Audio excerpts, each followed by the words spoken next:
എന്നാൽ ഇതേ ഭൂമി കുലുക്കമുണ്ടായി സയ്യിദുന ഉമറിന്റെ നാട്ടിൽ റളിയല്ലാഹു അൻഹു മദീനയിൽ. ആദ്യം കൊണ്ട് കൊടുത്ത് ഭൂമിക്ക്, നിങ്ങൾ കളിക്കല്ലേ, അടങ്ങി കിടക്കുന്ന ഈ ആളെ കളിക്കേ, മനുഷ്യന്മാർക്ക് ഇവിടെ പാർക്കണ്ടേ. ഫസക്കനത്തിൽ അർളു, ഭൂമി അടങ്ങി നിന്ന് കൊടുത്തു. ഫമാ വഖഅത്തി സൽസലത്തു ഫിൽ മദീന, മദീനയിൽ പിന്നെ ഭൂമി കുലുങ്ങിയിട്ടില്ല. ബഹുമാനപ്പെട്ട ഇമാം നവവി തങ്ങൾ പറയുന്നുണ്ട്, ശറഹുൽ മുഹദ്ദബിൽ 700 കൊല്ലം കഴിഞ്ഞിട്ടാണ് നവവി ഇമാം വരുന്നത്. 700 കൊല്ലം മദീനയിൽ ഭൂമി കുലുങ്ങിയ ചരിത്രമില്ല. ബിബറക്കത്തിൽ ഇർബത്തി ഉമറ, ഉമറിന്റെ അടിയുടെ ആ ഒരു ബർക്കത്താണ് അവിടെയാണ് കാണുന്നത്. ഞാനെങ്കിൽ പോകരുത്, മനുഷ്യന്മാർക്ക് പറക്കണം മദീനയിൽ, അടങ്ങിക്കൊണ്ട് പറഞ്ഞു ഭൂമിയോട്. അപ്പൊ അള്ളാന്റെ മുഖറബീങ്ങളെ സംബന്ധിച്ചിടത്തോളം അവർക്ക് എന്തും അവരെന്നെ എമ്പാടുമാണ്. ചിന്തിക്കണം. ഏതായാലും ഇത് കഴിഞ്ഞു, അത് സംഗതി കഴിഞ്ഞു പോയി. പിന്നെ ഒരു സ്വപ്നം ഉണ്ടായി, ഇനി വീണ്ടും ഒരു സ്വപ്നത്തിലേക്ക് ഇറങ്ങണം. ഖുർആൻ ആ വിഷയം ഇങ്ങനെ ചടുലമായി പറയാം. പിന്നെ പറഞ്ഞ وقال الملك إني أرى 7 بقرات سمان يأكلهن 7 عجاف و7 سنبلات خضر وأخر يابسات يا أيها الملك افتوني في رؤياي إن كنتم للرؤيا تعبرون. തന്റെ ദർബാറിനെ വിളിച്ചു കൂട്ടി അന്നത്തെ ഫറോവ പറഞ്ഞു. ആ ഫറോവ മുഴുവനും, ആ ഫറോവ അന്നത്തെ ദർബാറിലെ സ്വപ്ന വ്യാഖ്യാതാക്കളായ ആളുകളെ വിളിച്ചു കൂട്ടി അന്നത്തെ ഫറോവ പറഞ്ഞു. ആ ഫറോവയുടെ കൊട്ടാരത്തിൽ പ്രധാനപ്പെട്ട സ്ഥാനത്തേക്ക് ഉയർത്തപ്പെട്ടു. നേരത്തെ ജയിലിൽ കിടന്ന ആൾ കുറെ കാലം കഴിഞ്ഞപ്പോൾ രാജാവ് ഒരു സ്വപ്നം കണ്ടു. രാജാവ് എന്താ സ്വപ്നം കാണുന്നത്? ഇന്നി അറാ 7 ബഖറാത്തിൻ സിമാനിൻ യഅകുലുഹുന്ന 7 ഇജാഫ്. ഞാൻ കണ്ടത് 7 തടിച്ച പശുക്കളെയും 7 മെലിഞ്ഞ പശുക്കളെയുമാണ്. അറാ 7 ബഖറാത്തിൻ സിമാനിൻ, 7 തടിച്ച പശുക്കളെ ഞാൻ കണ്ടു. യഅകുലുഹുന്ന, ആ 7 തടിച്ച പശുക്കളെ തിന്നുന്നുണ്ട്. 7 ഇജാഫ്, 7 മെലിഞ്ഞ പശുക്കൾ. ഇത് രാജാവ് സ്വപ്നം കാണാം, മനസ്സിലായില്ല. നല്ല തടിയുള്ള 7 പശുക്കളെ തിന്ന ആര്? പശുവിനെ പശു തിന്ന 7 തടിയുള്ള പശുക്കളെ തിന്നുക ആര്? മെലിഞ്ഞ പശുക്കൾ. പിന്നെയോ 7 സുംബുലാത്തിൻ ഖുളറിൻ വഉഖറ യാബിസാത്, 7 കതിർക്കുലകളെയും ഞാൻ കണ്ടു. 7 നല്ല പച്ചയായ കതിർക്കുലകളെയും കണ്ടു. 7 ഉണങ്ങിയ കതിർക്കുലകളെയും ഞാൻ കണ്ടു. പച്ചയായ 7 കതിർക്കുലകൾ, ഉണങ്ങിയ ഒന്നുമില്ലാത്ത, സമൃദ്ധിയില്ലാത്ത, വിളവില്ലാത്ത 7 കതിർക്കുലകളെയും ഞാൻ കണ്ടു. രാജാവ് പറഞ്ഞു. രാജകൊട്ടാരത്തിൽ മഹാജ്ഞാനികളെ വിളിച്ചു കൂട്ടിയിട്ട് രാജാവ് പറഞ്ഞു, ഇഫ്തൂനി ഫീ റുയായ, എന്റെ ഈ സ്വപ്നത്തിന് നിങ്ങൾ വ്യാഖ്യാനം തരുവീൻ. ഇൻ കുൻതും ലിറുയാ തഅബറൂൻ. കൊട്ടാരത്തിൽ എങ്ങനെ തിന്ന് മതിച്ച് കൂടിയാ പോരല്ലോ, അതിന് വ്യാഖ്യാനം പറഞ്ഞേരി എന്ന് പറഞ്ഞു. കൊട്ടാരം പണ്ഡിതന്മാരല്ലേ, അവര് പറഞ്ഞു. അവർക്ക് തിന്നാനല്ലേ അറിഞ്ഞോളൂ, അവർക്ക് പിന്നെ കാര്യമായി പണിയെടുത്ത് പഠിച്ചിട്ടുണ്ടാവില്ലല്ലോ. അവര് പറഞ്ഞു അവര് പറഞ്ഞു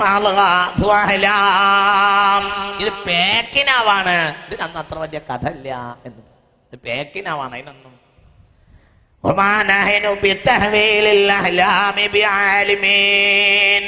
പേക്കിനാവ് വ്യാഖ്യാനിച്ചിട്ട് ഞങ്ങൾക്ക് പരിചയമല്ല, ഇതൊക്കെ പിച്ചുമ്പയും മാത്രമാണ്, അതൊന്നും വ്യാഖ്യാനിച്ച് പരിചയമല്ല രാജാവേ. നിങ്ങൾ നല്ല വല്ല സ്വപ്നം ഉണ്ടെങ്കിൽ പറയൂ, ഇതൊന്നും ഞങ്ങൾ വ്യാഖ്യാനിക്കാറില്ല എന്ന്. അപ്പോൾ സദസ്സിൽ ഞാൻ പറഞ്ഞല്ലോ, ഏത് സദസ്സിലും പ്രൈവറ്റ് റൂമിലും സമ്മേളനത്തിലും പ്രൈവറ്റ് കോൺഫറൻസിലും ചെല്ലാൻ അധികാരമുള്ള ആളായി മാറി ആര്? നേരത്തെ ജയിലിൽ നിന്ന് വിട്ടാൽ അയാളെ മഹാപണ്ഡിതന്മാരുടെ ബലഹീനത കണ്ടപ്പോൾ അയാൾക്ക് ഓർമ്മ വന്നു, പഠിച്ചവനെ ഞാൻ മറന്നിട്ട് കാലത്രയായി. അയാൾ പറഞ്ഞു, ഖാലല്ലദീ നജാ മിൻഹുമാ വഖാലല്ലദീ നജാ മിൻഹുമാ വദ്ദകറ ബഅദ ഉമ്മ അന ഉനബ്ബിഉകും ബിതവീലി ഫഅർസിലൂൻ.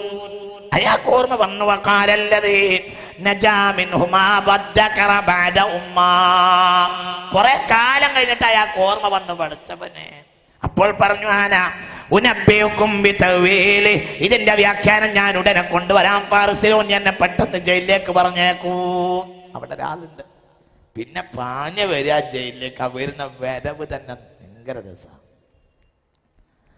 യൂസുഫ് അയ്യുഹ സുദ്ദീഖ് അഫ്തിനാ ഫീ സബ്ഇൻ ബഖറാത്തിൻ സിമാനിൻ യഅകുലുഹുന്ന സബ്ഉൻ ഇജാഫ് വസബ്ഇ സുംബുലാത്തിൻ ഖുളറിൻ വഉഖറ യാബിസാത്ത് ലഅല്ലി അർജിഉ ഇലൻ നാസ് ലഅല്ലഹും യഅലമൂൻ. മഹാനായ സയ്യിദുനാ യൂസുഫ് നബിയുടെ അടുത്തേക്ക് പാഞ്ഞു വന്നു ഈ മനുഷ്യൻ. അയാൾ പറഞ്ഞു, യൂസുഫ് അയ്യുഹ സിദ്ദീഖ്, സിദ്ദീഖായ സത്യവാനായ യൂസുഫേ, നിങ്ങൾ പറഞ്ഞതെല്ലാം പ്രമാണം സത്യമാണെന്ന് ഞങ്ങൾ ബോധ്യപ്പെട്ടവരല്ലേ, നിങ്ങളെ ഞാൻ മറന്നുപോയതല്ലേ.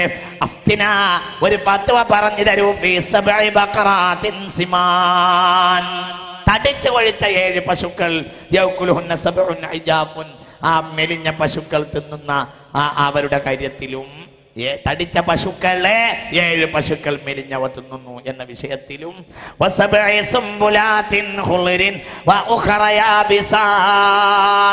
നിറഞ്ഞ 7 കതിർക്കുലകളും പിന്നെ സമൃദ്ധിയില്ലാത്ത കതിർക്കുലകളും, ആ വിഷയത്തിൽ ഒരു തീരുമാനം പറഞ്ഞെന്നാൽ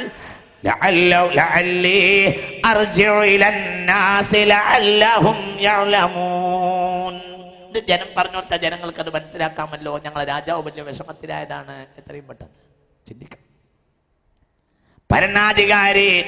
ഭരണാധികാരി ആ മുസ്ലിം ആണെങ്കിൽ പോലും ഭരണാധികാരിയുടെ സ്വപ്നങ്ങൾക്ക് വലിയ ഫലമുണ്ട് എന്ന് ഈ ആയത്തിന്റെ വ്യാഖ്യാനത്തിൽ പറയുന്നുണ്ട്. ശ്രദ്ധിക്കണം. ഇത്തരം പ്രധാനപ്പെട്ട സ്വപ്നങ്ങൾ ഭരണാധികാരി കാണാം.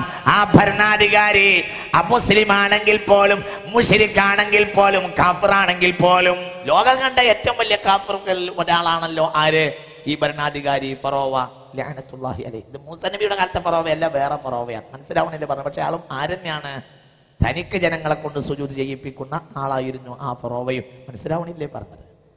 അത്തരം രംഗങ്ങളിൽ പണ്ഡിതന്മാരെ സമീപിച്ചാൽ, അത്തരം അവിശ്വാസികളാണെങ്കിൽ പോലും അവർക്ക് വ്യാഖ്യാനം പറഞ്ഞു കൊടുക്കേണ്ടത് പ്രധാനമാകുന്നു. കാരണം രാജാവിന്റെ സ്വപ്നത്തിന് ചില പ്രാധാന്യങ്ങളുണ്ട്. അത് ഉമ്മത്തിനെ ബാധിക്കുന്ന വിഷയമായിരിക്കും പലപ്പോഴും.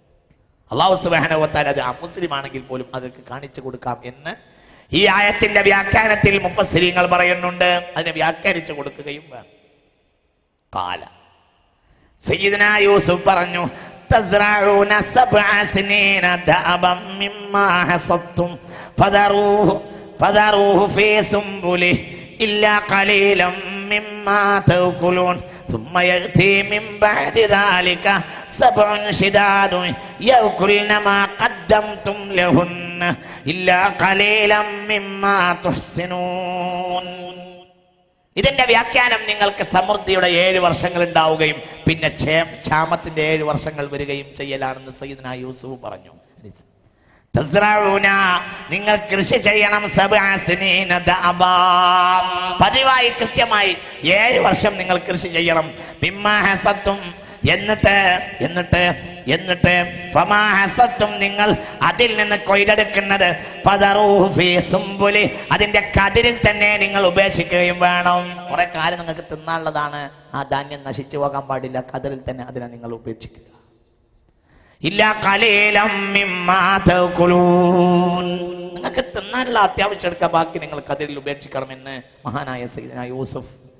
ക്ഷാമത്തിന്റെയും ക്ഷേമത്തിന്റെയും വർഷങ്ങളുടെ പ്രതിനിധിയാണ്. ക്ഷേമത്തിന്റെ വർഷമാണ് 7 തടിച്ച പശുവും, അതിന്റെ ക്ഷാമത്തിന്റെ പിന്തലമുറക്കാരനാണ്, പിന്തലമുറയാണ് 7, പിൻഭാഗമാണ് 7 മെലിഞ്ഞ പശു. പിന്നെ കതിർക്കുലകളും. ഈ ക്ഷേമത്തിന്റെ കാലത്ത് നിങ്ങൾ കൃഷി ചെയ്തുണ്ടാക്കിയത് കൊണ്ട് അന്ന് അത്യാവശ്യം ഉപയോഗിക്കുകയും ബാക്കി ക്ഷാമത്തിന്റെ കാലത്ത് ഉപയോഗപ്പെടുത്തുകയും ചെയ്യണമെന്ന് റബ്ബിൽ നിന്ന് നിങ്ങളെ രാജാവിനുള്ള സന്ദേശമാണ് എന്ന് സയ്യിദുനാ യൂസുഫ്. നോക്കൂ, രാജാവിന് ഇത് വിവരം കിട്ടിയപ്പോൾ അയാൾ അത്ഭുതപ്പെട്ടു പോയി. രാജാവ് എത്രയും പെട്ടെന്ന് അയാളൊന്ന് കൊണ്ടുവരൂ എന്ന് പറഞ്ഞ് രാജാവ് പറഞ്ഞയച്ചു. അപ്പോഴത്തിന് പോകാനുള്ള പൂതിയൊക്കെ ബഹുമാനപ്പെട്ട യൂസുഫ് നബിക്ക് ഞാനായിട്ടുണ്ട്. അപ്പോൾ പറഞ്ഞു, ഫലമ്മ ജാഅഹുർ റസൂലു ഖാല